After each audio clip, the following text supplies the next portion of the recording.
திருநெல்வேலி அருகே இருக்கும் சிறிய கிராம பள்ளியில் தமிழ் ஆசிரியையாக வேலை பார்த்தாள் சுகந்தி. 35 வயது, அழகாக சேலை கட்டுவாள்.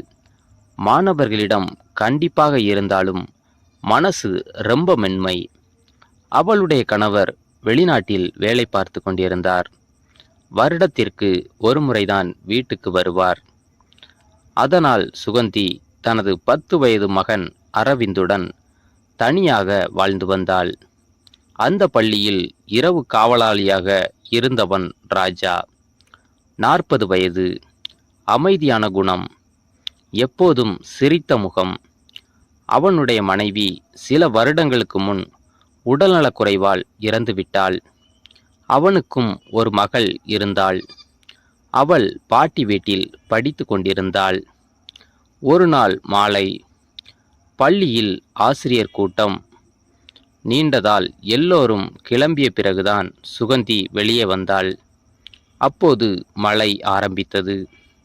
ஐயோ, குடை கூட கொண்டு வரல என்று அவள் சிரித்தாள். அருகிலிருந்த ராஜா உடனே ஓடி வந்து, டீச்சர், என் குடை இருக்கு, வாங்க, நான் பேருந்து நிறுத்தம் வரை கொண்டு போறேன் என்றான். வேண்டாம் ராஜா, நீயும் நனைஞ்சு போயிடுவ. பரவாயில்ல டீச்சர். அவன் குடையை அவள் பக்கம் சாய்த்து நடக்க ஆரம்பித்தான். அந்த சிறிய அக்கறை சுகந்தியின் மனதில் ஒரு அமைதியை கொடுத்தது. அதற்கு பிறகு தினமும் அவர்கள் பேச ஆரம்பித்தார்கள். டீச்சர், இவ்வளவு லேட்டா வேலை பார்க்காதீங்க. என்ன செய்ய ராஜா, தேர்வு நேரம், சாப்பாடு நேரத்துக்கு சாப்பிடணும். இப்படி சாதாரண பேச்சுகள் மெதுவாக நெருக்கமாக மாறின. ஒரு நாள் சுகந்தியின் மகன் பள்ளியில் விழுந்து காயமடைந்தான். அப்போது அருகிலிருந்த ராஜாதான் அவனை மருத்துவமனைக்கு கொண்டு சென்றான். சுகந்தி பதறியபடி வந்தபோது, பயப்படாதீங்க டீச்சர், பெரிய காயமில்லை என்று அவளை சமாதானப்படுத்தினான். அந்த நொடியில் பல வருடங்களாக தனியாக எல்லாவற்றையும் சமாளித்த சுகந்திக்கு யாரோ துணையாக இருக்கிறார் என்ற உணர்வு வந்தது. அந்த நாள் இரவு வீட்டிற்கு வந்த பிறகும் ராஜாவின் வார்த்தைகள் அவள் மனதில் ஓடிக்கொண்டே இருந்தது. சாப்பாடு நேரத்துக்கு சாப்பிடணும், பயப்படாதீங்க டீச்சர். அவள் மெதுவாக சிரித்தாள். சில நாட்களில் ராஜா வீட்டிற்கும் வர ஆரம்பித்தான். அரவிந்துக்கு கணக்கு டவுட் இருந்துச்சாம். அப்போ உள்ள வாங்க. அரவிந்தும் ராஜாவை ரொம்ப விரும்ப ஆரம்பித்தான். ராஜா அண்ணா வந்தாச்சு என்று சந்தோஷப்படுவான். அந்த வீட்டில் நீண்ட நாட்களுக்கு பிறகு சிரிப்பு அதிகமானது. ஒரு ஞாயிறு மாலை மின்சாரம் போய்விட்டது. வீட்டின் முன் நிலவொளியில் சுகந்தி அமைதியாக அமர்ந்திருந்தாள். அப்போது ராஜா வந்தான். டீச்சர், இந்த ஏரியாவில் எல்லாம் கரண்ட் போயிடுச்சு. என்னாச்சு? ஏதோ கவலையா இருக்கீங்க. சுகந்தி சில நொடிகள் அமைதியாக இருந்தாள். சில நேரம் ரொம்ப தனியா இருக்கிற மாதிரி தோணும் ராஜா. அவன் மெதுவாக சொன்னான். நீங்க தனியா இல்லை டீச்சர். அந்த வார்த்தை அவளது மனதை தொட்டது. அடுத்த வாரங்களில் அவர்கள் இன்னும் நெருக்கமானார்கள். பள்ளியில் எல்லோரும் கவனிக்க ஆரம்பித்தார்கள். ராஜா டீச்சருக்கு ரொம்ப உதவி பண்றாரே. ஆனால் அவர்கள் இருவரும் மரியாதையுடனே பழகினார்கள். ஒரு நாள் மழை அதிகமாக பெய்தது. சுகந்தி வீட்டிற்கு செல்ல முடியாமல் பள்ளியிலேயே சிக்கிக்கொண்டாள். ராஜா உடனே ஸ்டாஃப் ரூமில் அவளுக்கு டீ கொண்டு வந்தான். இவ்வளவு மழையில நீ எதுக்கு வெளியே போன? நீங்க குளிர்ல இருந்தீங்க. அவள் அவனை பார்த்து கொண்டே இருந்தாள்.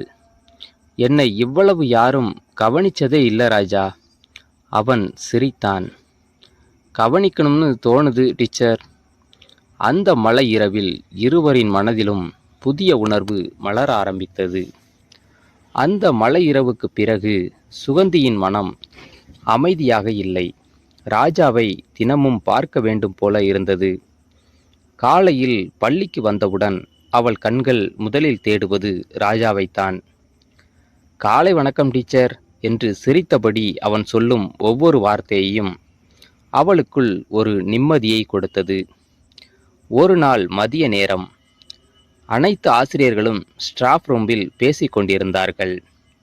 அப்போது ஒரு ஆசிரியர் சிரித்தபடி சொன்னார், எங்க டீச்சருக்கு இப்போ பள்ளி வாட்ச்மேன் தான் எல்லா வேலையும் பார்த்துக்கிறாரு போல. அந்த வார்த்தை சுகந்திக்கு சங்கடமாக இருந்தது. அவள் எதுவும் பேசாமல் வெளியே வந்தாள். அதை கேட்ட ராஜாவும் அமைதியாக தூரத்தில் நின்றான். அந்த மாலை பள்ளி முடிந்த பிறகு சுகந்தி மெதுவாக கேட்டாள், ராஜா, ஊர்ல ஏதாவது தப்பா பேசுவாங்களோ? ராஜா சில நொடிகள் அமைதியாக இருந்தான். நம்ம மனசு சுத்தமா இருந்தா போதும் டீச்சர். ஆனா நீங்க நல்லா இருக்கணும்னு தான் எனக்கு முக்கியம். அந்த பதில் சுகந்தியின் கண்களை கலங்க வைத்தது. அடுத்த சில நாட்கள் சுகந்தி கொஞ்சம் தூரமாக நடந்து கொண்டாள். ஆனால் அந்த தூரம் ராஜாவை அதிகமாக பாதித்தது. அவன் முன்னைப் போல சிரிக்கவில்லை. அரவிந்த் கூட கவனித்தான். அம்மா, ராஜா அண்ணா ஏன் இப்போ பேசவே மாட்டாரு? அந்த கேள்விக்கு சுகந்தியிடம் பதில் இல்லை. ஒரு நாள் இரவு மழை காற்று அதிகமாக இருந்தது. சுகந்தியின் வீட்டின் முன் இருந்த மரக்கிளை உடைந்து விழுந்தது. அவள் பயந்து போய் வெளியே வந்தாள். சில நிமிடங்களில் ராஜா ஓடி வந்தான். டீச்சர், எல்லாம் சரியா? ராஜா, அவள் பதற்றமாக இருந்தாள். ராஜா உடனே கிளைகளை அகற்றி வீட்டை பாதுகாப்பாக செய்தான். அப்போது சுகந்தி திடீரென்று சொன்னாள், நான் உன்னை தவிர்க்க முயற்சி பண்றேன் ராஜா. அவன் அமைதியாக பார்த்தான். ஆனா முடியல. காற்று மெதுவாக வீசியது. நீ இல்லாதப்போ இந்த வீடு ரொம்ப வெறுமையா இருக்கு. ராஜாவின் கண்கள் மெதுவாக கலங்கின. நானும் அதே மாதிரி தான் டீச்சர். அந்த நாளுக்கு பிறகு அவர்கள் உறவு இன்னும் ஆழமானது. ஆனால் எல்லாவற்றுக்கும் மேலாக இருந்தது குடும்ப பாசம்.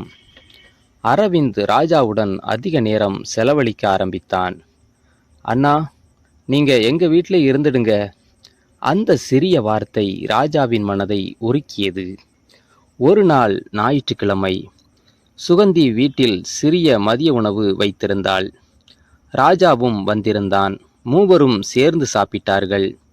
பல வருடங்களுக்கு பிறகு அந்த வீட்டில் உண்மையான குடும்ப சந்தோஷம் இருந்தது. சாப்பிட்ட பிறகு அரவிந்த் சிரித்தபடி சொன்னான், இப்போ நம்ம ஃபேமிலி போட்டோ எடுக்கலாமா? சுகந்தியும் ராஜாவும் ஒருவரை ஒருவர் பார்த்து கொண்டார்கள். அந்த நொடியில் சொல்லாமல் இருந்த பல உணர்வுகள் அவர்களுக்குள் ஓடியது. மாலை நேரம். வீட்டின் மாடியில் சுகந்தி நின்றிருந்தாள். ராஜா அருகே வந்தான். என்ன யோசனை டீச்சர்? வாழ்க்கை இப்படி மாறும்னு நினைக்கல. அவன் மெதுவாக சிரித்தான். சில பேர் திடீர்னு வந்து வாழ்க்கையே மாற்றிடுவாங்க. சுகந்தி அவனை பார்த்தாள். நீ வந்த பிறகுதான் நான் மறுபடியும் சிரிக்க ஆரம்பிச்சேன் ராஜா. அவன் மெதுவாக சொன்னான், உங்க சிரிப்புக்காக எதுவும் பண்ணுவேன். அந்த மாலை சூரியன் மறையும் நேரத்தில் அந்த சிறிய வீட்டின் மேல் மாடியில் நின்று கொண்டிருந்த இரண்டு மனசுகளும் தனிமையை கடந்து ஒரு அமைதியான குடும்ப வாழ்க்கையை நோக்கி மெதுவாக நகர ஆரம்பித்தது. இந்த ஸ்டோரி உங்களுக்கு பிடிச்சிருந்தா லைக் பண்ணுங்கள், ஷேர் பண்ணுங்கள், கமெண்ட் பண்ணுங்கள். நம்ம சேனலை சப்ஸ்கிரைப் பண்ணுங்கள்.